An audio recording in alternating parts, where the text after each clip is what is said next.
Dopo l'incontro con l'ambasciatore italiano in Egitto, l'ambasciatore Michele Quaroni, abbiamo voluto portare un messaggio di speranza con questo attestato di sede di rappresentanza del Parlamento della Legalità Internazionale al Cairo. La motivazione è semplice: per unire il cuore di due nazionalità per una cultura di pace e di fraternità. È un impegno che ci siamo presi da diversi anni con la comunità egiziana, in modo particolare con il nostro amico George e Basem, due punti di riferimento in questa bellissima realtà, ed oggi questo attestato l'abbiamo controfirmato nell'ambasciata italiana al Cairo, non potendo non ricordare anche il nostro ambasciatore Luca Attanasio, i cui genitori fanno parte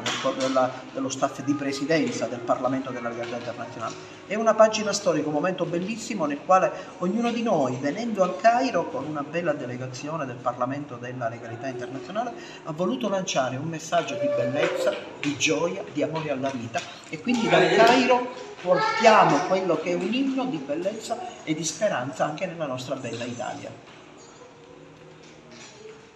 Questa nuova sede al Cairo, oggi stanziata, dimostra come il Parlamento internazionale della legalità sorvola i confini italiani, va al di là delle lingue, delle razze, delle ideologie e unisce tutti i popoli,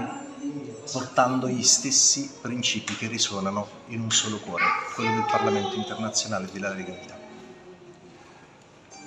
Io sono onorata, felice, riconoscente di essere ancora una volta qua al Cairo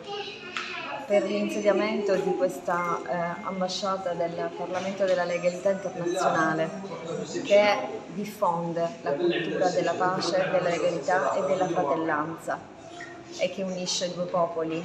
come quello egiziano e quello italiano in un unico obiettivo, che è quello della pace e della fratellanza.